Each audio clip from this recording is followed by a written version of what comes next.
bicara lucu nggak lucu tolong tawa ya. Iya, iya, iya.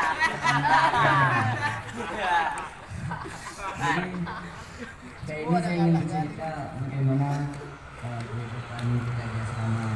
Kadang kita kan nggak ada yang kayak gitu ya.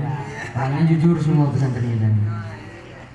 Jadi kata Bang Mahmud ini kan sambalnya ayam cepat-cepat siap-siap ke tempat makan lagi kan.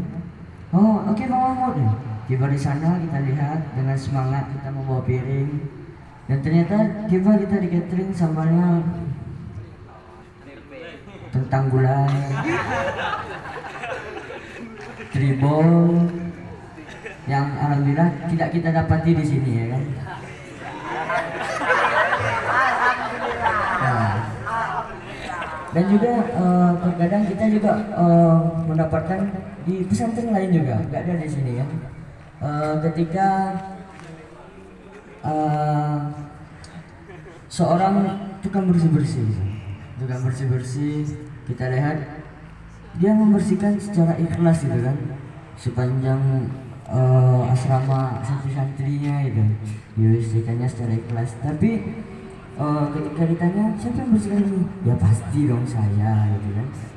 Nah, jadi kita, di sana kita melihat bahwasanya pesantren lain itu ikhlas-ikhlas sama kayak kita di sini kan, orangnya ikhlas semuanya baik. Dan juga ada salah seorang santrinya yang saya kenal, nggak di pesantren ini kan, kerjaannya di masjid itu tidur terus, nggak pernah nggak tidur ketika di masjid itu. Diamin sebentar langsung baik subuh, asar, maghrib, isya. Kalau subuh masih mending kita tidur dibangunin karena masih baru-baru bangun gitu kan, tidur di masjid wajar.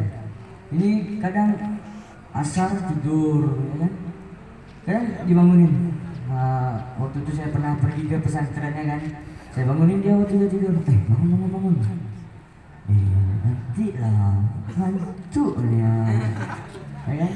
Terus saya bilangin kan, Albert Einstein itu tidurnya 3,5 jam. Itu kan Albert Einstein. Mohon perhatian Sobat Transmedia akan dimulai dalam 5 menit. Seluruh petugas dan peserta upacara akan segera bersiap. Attention please, this ceremony will begin in 5 minutes. All crews and all participants should be prepared. Pribadi di asrama ya kan. Jadi ketika itu saya entah apa yang merasuki saya cepat bangun ya kan. Dan ketika itu pas pula musyrif yang membuka mengejar pintu, bangun 3 kali, sholat.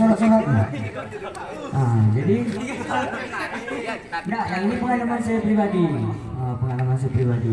Jadi saya bukakanlah pintu kan, saya buka pintu, dibangunin semuanya, saya juga ikut bangunkan. Dan saya duduk sebentar di ranjang ya kan, duduk. Dan badannya terasa mau jatuh kan, saya tidur, golek-golek aja niatnya. Nah, pas kita golek-golek tuh ternyata tiba-tiba pandangan gelap. Pandangan kita gelap semuanya kan. Dan tiba-tiba tanpa ada angin, hujan, badai, petir, avatar menyerang, dan ada saja air yang jatuh ke kita. Sampai-sampai ada teman yang nggak boleh kita sebut namanya kan, ranjangnya dekat dengan saya. Ketika dia saya disiram tuh tersedak saya. Pas kali masuk ke mulut, mungkin waktu saya tidur tuh agak termangap sedikit. Jadi waktu disiram tersedak saya. Di situ saya tergelincir rasa saya kan. Tergelincir, dan teman saya ini saya lihat langsung kan udah putih mukanya nahan ketawa aja. Karena ada ustadznya situ kok nggak ketawa lepas ya. Di situ tuh saya merasa, kenapa saya tidur? Dan untungnya yang masa itu tidak kasur, cuma bantal, jadi siap subuh bisa sambung lagi tidur. Dan juga ketika saya dulu MTS, ini pengalaman pribadi lagi ketika saya MTS, ada dulu abang-abang seniornya kan waktu CNTS itu ada abang KU-nya. Saya sedang enak-enak duduk di rayon B gitu kan, sedang enak-enak duduk di rayon B. Ada abang KU yang tegak dekat lapangan voli kan, belum ada nih pondok-pondok pendopo nih kan. Terus pohon-pohonnya juga masih rindang, jadi duduk situ kan abang-abang. Dipanggilnya saya dengan suara yang amat teramat kuat kan, wow, ya kan, itu saya tengok sih, ya bang, dengan suara yang cukup kuat biar terdengar, sini dulu. Pergilah saya di situ kan, dengan jalan yang amat sangat santai. Tibanya saya di sana dan abang-abangnya berkata, "Kola abang-abang, wahai bohong, terima kasih Anda sudah memenuhi panggilan saya. Silakan ulangi sekali lagi." Loh, saya disuruh balik lagi ke asrama. Dengan dulu ini kan pagar belum ada, jadi pagar-pagar penjara ini saya masih bisa lewat di sini gitu kan, nggak harus mutar ke situ. Jadi saya langsung terobos, nggak manjat dulu kan, soalnya pagar belum ada. Jadi disitulah saya merasa, kenapa seperti ini sekali hidup saya. Tiba-tiba dirasuki oleh rasa, kalau bahasa saya dengan teman-temannya maman. Tapi nggak boleh ditunjukin karena begitu sungguh tidak beradab. Dan juga di sini kita melihat kalau misalnya kalian memiliki teman-teman di rumah gitu kan. Ini saya beralih dari asrama ke rumah. Di rumah ini kadang kita punya teman gitu kan. Saya yakin ini nggak ada yang betul. Jadi ketika itu saya melihat suatu kejadian yang amat teramat menurut saya sangat lucu, ya kan?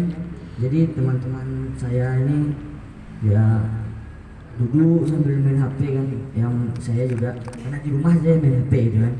Kalau di sini nggak main HP saya, nggak ada HP karena suatu hal kejadian.